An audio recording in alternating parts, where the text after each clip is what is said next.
Bonjour, vou dizendo. Vai, vai.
La Bible est illégale dans plusieurs pays du monde. C'est pas toujours aussi dingue, mais à travers l'histoire, et même aujourd'hui, il y a des endroits où on est poursuivi, arrêté et même jeté en prison si on passe des Bibles en douce. C'est quoi toutes ces histoires juste pour un bouquin? Les gouvernements se sentent menacés, alors ils l'interdisent. Il n'y a pas de bouquin plus détesté que la Bible. Mais en même temps, il n'y a pas de bouquin plus lu. Les gens la partagent, la mémorisent, ils l'étudient, en font des chansons.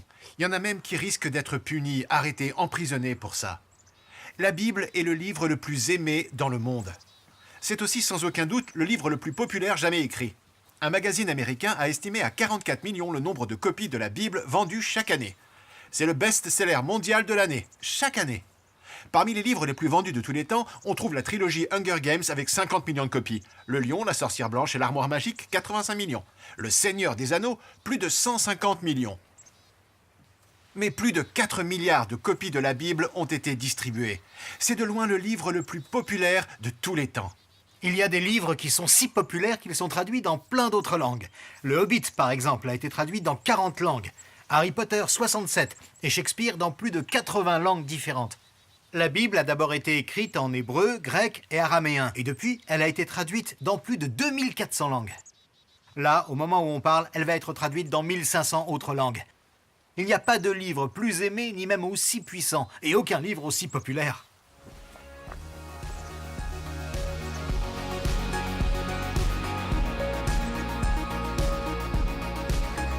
Le livre A Lot to Remember, je sais pas. Peut-être parce que les personnages ont le même âge que moi, ça me parle plus, à cause de ça. Je lis un bouquin sur Obama pour le moment, c'est Le Leader ou quelque chose comme ça. J'aime beaucoup le livre Drôle de tendresse de Miriam Toews. Le Seigneur des Anneaux, comme tout le monde, je suppose. La cloche et l'idiot, c'est mon film préféré. Diamant sur canapé. Top Gun. Rien de mieux que Tom Cruise dans un F-14. Allez, c'est quand même génial. J'aime vraiment bien Pulp Fiction. Le film Scanner Darkly, c'est comme un voyage pendant tout le film. C'est genre un film d'animation, c'est comme la vraie vie, mais en animation, ouais, c'est super bien. Gladiateur. J'aime bien quand il y a de l'action. Oh, mon film favori, c'est Iron Man. Iron Man, j'aime bien les films d'action, donc...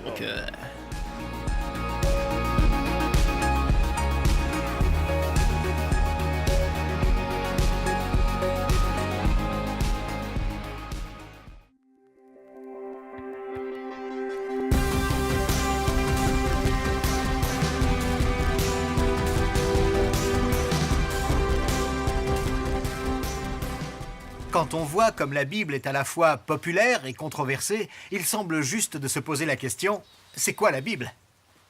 La Bible est un livre, c'est comme un voyage, c'est une collection de livres. Le mot Bible vient du mot latin biblia, qui veut dire livre, au pluriel, ou bibliothèque de livres. Elle a été écrite sur une période d'environ 1500 ans par une quarantaine d'auteurs différents. Et ces auteurs viennent de milieux tous différents. On trouve des rois, des pêcheurs, des docteurs, des poètes et même des bergers. La Bible est divisée en deux parties, Ancien Testament et Nouveau Testament. L'Ancien Testament est le plus grand des deux, et il a été écrit bien avant la venue de Jésus. Le Nouveau Testament, c'est ce qui a été écrit après. La Bible est pleine d'histoires, de chansons et d'événements bouleversants. Histoires d'amour, revanche, guerre, paix, sexe, trahison et sacrifice. Il y a des héros, des méchants et des jeunes filles en détresse. On trouve des gens qui marchent sur l'eau, des anges, des démons et des gens qui se relèvent de la mort. La Bible est un grand livre, mais pour être honnête, c'est plus qu'un livre, c'est miraculeux. Dans le 2e livre de Timothée, on lit ceci. Toute l'écriture est le souffle de Dieu. En d'autres mots, toute l'écriture est inspirée par Dieu. C'est son livre et il l'a écrit. Vous pourriez penser, attends, tu viens pas de dire qu'elle était écrite par tout un tas de gens? Comment elle peut être écrite par des gens et par Dieu? Elle est les deux, écrite à 100% par des gens et à 100% par Dieu. L'un des plus grands architectes anglais s'appelle Christopher Wren. Il est surtout connu pour la cathédrale Saint-Paul de Londres. Il était le maître architecte de ce projet qui a pris 35 ans pour être achevé. En tant qu'architecte, c'est lui qui a planifié la place de chaque pierre.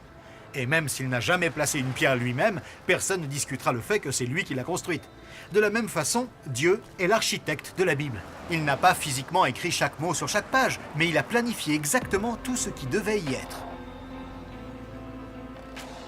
Quand j'étudiais à l'université, j'étais amené à lire tout un paquet de livres vraiment très importants.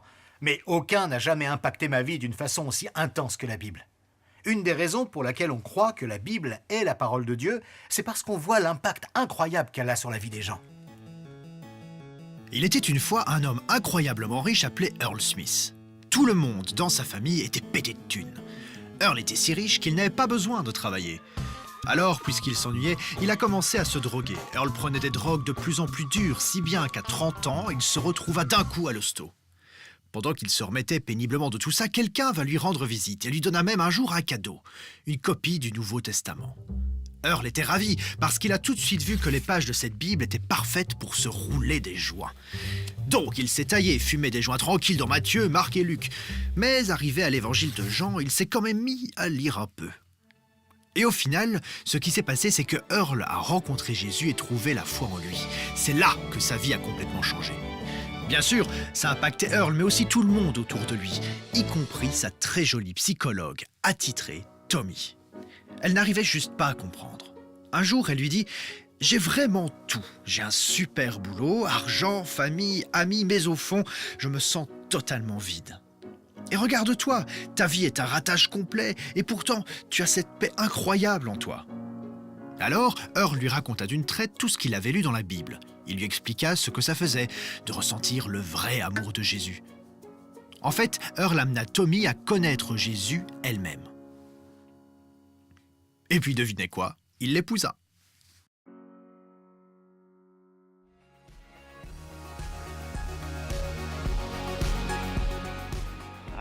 Je n'ai jamais lu la Bible, mais je crois pas que ça m'intéresse.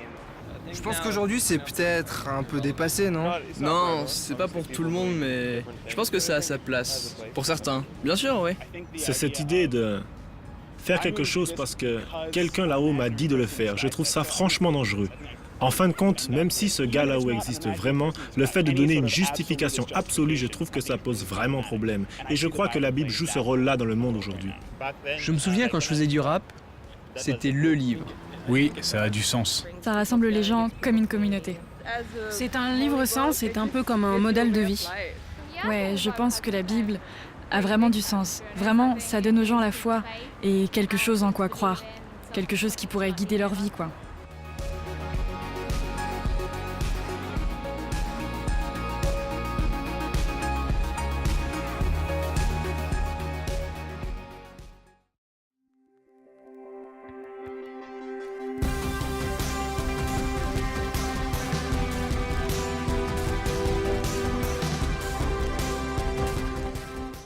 Si vous attrapez une Bible et que vous l'ouvrez au hasard, vous vous attendez à lire quoi? Peut-être un truc du genre « tu ne feras pas » ou « tu ne dois pas » ou « tu n'aurais pas » ou « tu n'aurais pas dû ».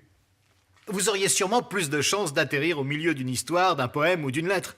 C'est pas simplement un livre de règles, c'est un message de Dieu. Quand on regarde 2 secondes le monde dans lequel on vit, on peut voir en fait qui et comment est Dieu. qu'il prend soin du moindre détail et qu'il a une puissance et une beauté au-delà de toute imagination.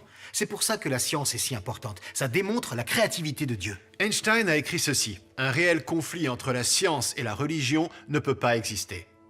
La religion sans la science est aveugle, et la science sans la religion est boiteuse. Mais notre appétit pour Dieu ne peut pas être satisfait par les seules méthodes scientifiques. On veut savoir plus. Dans la Bible, nous voyons la personnalité et le caractère de Dieu tout en détail. Peu après que Jésus soit revenu à la vie, il marchait avec 2 de ses amis le long d'une route qui allait à Emmaüs. Il a commencé à leur parler de la Bible. Et il les a embarqués dans l'Ancien Testament en expliquant que tout ça parlait de lui. C'est incroyable. Toute la Bible est comme une grande flèche pointée sur Jésus. Parce que la première chose que Dieu veut nous montrer, c'est lui-même. Dans le livre des psaumes, David dit que la parole de Dieu, un autre nom pour parler de la Bible, est une lampe à ses pieds. J'aime cette image. On a tous déjà voulu marcher dans le noir et finalement buter sur quelque chose. Oh, le chat! En fait, la Bible, c'est comme un gros projo qui éclaire notre chemin. Ça parle de notre vie de tous les jours. Amis, argent, boulot, sexe, peine, joie, c'est juste des exemples. C'est un guide, ça nous montre comment vivre. Il y a eu des tas de fois où je ne savais pas comment faire et j'ai trouvé une direction dans les pages de cette parole. Imaginez que quelqu'un vous offre une voiture toute neuve. Et la voilà devant la maison. Vous foncez vers la voiture, ouvrez la porte, tendez la main, ouvrez la boîte à gants et bingo! Le manuel du conducteur, tout lisse, tout classe, tout brillant! Vous prenez le manuel dans vos mains et vous le ramenez à la maison pour pouvoir le lire chaque nuit avant de vous endormir. Et vous commencez à surligner certains passages et faire ressortir les extraits que vous aimez trop.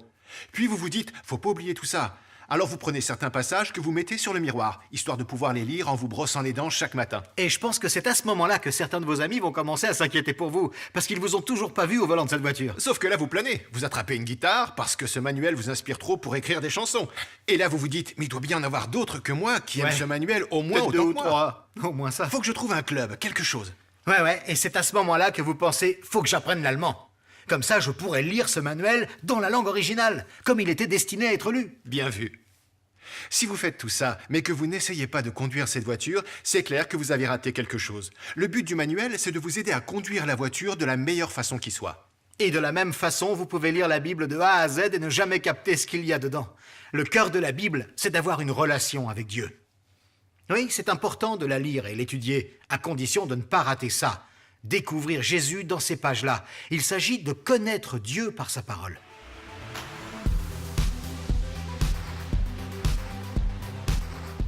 Jamais essayé. Moi j'étais très jeune quand j'ai essayé de lire la Bible, donc j'ai pas vraiment compris grand-chose. Ouais, je la lis tous les jours. Oui, j'aime la lire. Parce qu'à nouveau, comme j'ai dit, il y a tellement de sagesse dans la Bible. Je viens d'Allemagne, et là c'est obligatoire pour faire la confirmation, genre pendant 2 ans, quand on est enfant. Donc il y a des trucs qui restent.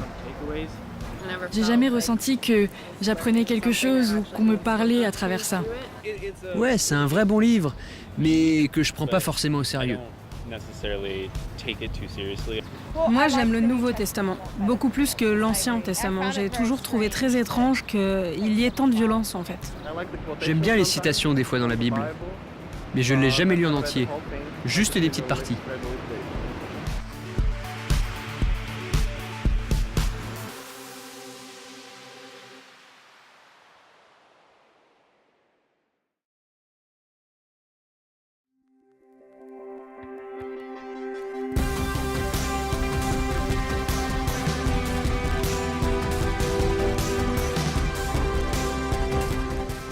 Juste avant que mon grand-père ne s'en aille, il avait décidé de me donner un de ses plus grands trésors. Cette Bible. Et quand je l'ai ouverte, il y avait des petites notes partout, des passages entiers soulignés, des mots entourés et des dessins dans les marges. Les coins des pages étaient froissés et pliés et le cuir était usé. C'est clair, mon grand-père aimait ce bouquin. Le lire et s'en souvenir, c'était sa priorité. On peut lire la Bible n'importe où, n'importe quand. Je me souviens qu'enfant, je voyais mon père chaque matin assis sur la même chaise verte, pile à la même heure, tous les matins. C'était ça, son temps à part pour lire la Bible et prier. Il savait que la bonne santé de sa relation avec Jésus, c'était ce temps-là, chaque jour. On veut vous donner 6 bons tuyaux pour vous aider à lire et comprendre la Bible. Numéro 1, jamais au hasard. Non, sérieux, faites pas ça, ça marche pas comme ça. Un verset au hasard ici, un autre au hasard là, ça va vous laisser confus et largué. Par contre, Lisez des livres entiers de la Bible. Et on vous conseille d'abord le livre de Jean. N'ayez pas l'impression qu'il faut démarrer au début de la Genèse. Ça peut sembler bizarre de démarrer au beau milieu de la Bible, mais souvenez-vous, c'est le début de ce livre-là. Ok. Numéro 2, le genre de livre. Vous devez savoir le genre de livre que vous lisez. Par exemple, si vous choisissez les psaumes, c'est bien de savoir que vous lisez des chants et de la poésie. Ouais, imaginez, en cours d'anglais, confondre un poème avec une fresque historique peut vous amener à croire que Roméo pensait en fait que Juliette était son soleil. Numéro 3, posez un tas de questions. Quand vous lisez la Bible, posez des questions sur ce que vous lisez pour bien comprendre le contexte. C'est des questions du genre pour qui le livre a-t-il été écrit? Donc, qu'est-ce que ça voulait dire pour les gens qui l'entendaient? Et question suivante, qu'est-ce que ça signifie aujourd'hui? Qu'est-ce que ça nous dit de qui est Dieu? Ok, numéro 4. Numéro 4. Priez. Priez. Parce qu'il y a des moments quand je lis la Bible où soudain je me dis « Mais qu'est-ce que ça veut dire ?» Et c'est pas grave, je sais que je suis pas le seul. La bonne nouvelle, c'est qu'on n'est pas seul à essayer de comprendre ce que dit la Bible. On peut demander à Dieu de nous parler et de nous donner la sagesse pendant qu'on la lit. Numéro 5. Parlez aux autres. Lisez la Bible dès que vous en avez l'occasion. Si vous attendez le bus ou que vous poirotez, ouvrez la Bible sur votre téléphone et lisez quelques lignes. Mais lire la Bible, ça ne doit pas toujours être en solo. J'ai des amis qui sont chrétiens depuis longtemps et qui, du coup, ont lu bien plus que moi. Et je les appelle quand j'ai des questions. Ça, c'est toujours intéressant. Si vous avez des questions, appelez un ami ou quelqu'un de l'église. Posez des questions. Ok, conseil numéro 6. Numéro 6. Attention, mettez en pratique. Ça aurait dû être le numéro 1. Mettez en pratique. Jean a écrit qu'une personne qui lit la parole mais qui n'en fait rien est comme quelqu'un qui regarde dans le miroir puis qui oublie ce qu'il a vu. En fait, ce que Jean essaie de dire, c'est « Ne vous mentez pas ». Regardez-vous en face et mettez en pratique ce que dit la Bible. Voilà les conseils. Je me rappelle, un matin, je devais partir tôt pour l'école. J'étais assis sur la moquette et je lisais la Bible. Je venais de commencer le livre de Jérémie et j'étais bloqué par les mots du tout premier chapitre. Voilà ce que ça disait. « Avant de te former dans le ventre de ta mère, je te connaissais. Avant ta naissance, je t'ai choisi pour me servir. J'ai fait de toi mon porte-parole auprès des peuples. » J'ai répondu « Hélas, Seigneur Dieu, je ne sais pas parler, je suis trop jeune. » Mais le Seigneur m'a dit « Ne dis pas « Je suis trop jeune ». Tu iras partout où je t'enverrai. Tu diras tout ce que je te commanderai. N'aie pas peur des gens.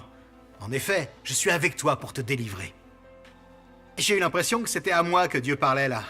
C'était comme si les mots sortaient de la page. Voir comme Dieu appelait Jérémie encore si jeune m'a rappelé que Dieu utilise aussi des jeunes qui n'ont pas toujours confiance en eux, tout comme moi. Ça met en paix, ça donne du sens à la vie de savoir que Dieu m'a en fait toujours connu. Et j'ai senti au fond de mon cœur que quoi qu'il arrive, Dieu était là et qu'il me protégerait, qu'il me guiderait dans les temps difficiles, comme il l'a promis à Jérémie. Ce moment a transformé ma vie. Et je relis souvent ce passage de la Bible et je ne m'en lasse pas. Des fois, ma femme se lève tôt pour aller travailler. Et elle me laisse un petit mot sur la table. Et là, mon cœur bondit quand je vois mon nom écrit par sa main. J'aime bien les petits mots de ma femme. Quand je lis la Bible, c'est comme si je voyais l'écriture de Dieu comme une lettre pour moi. Mais ce n'est pas simplement pour moi. C'est pour chacun de nous.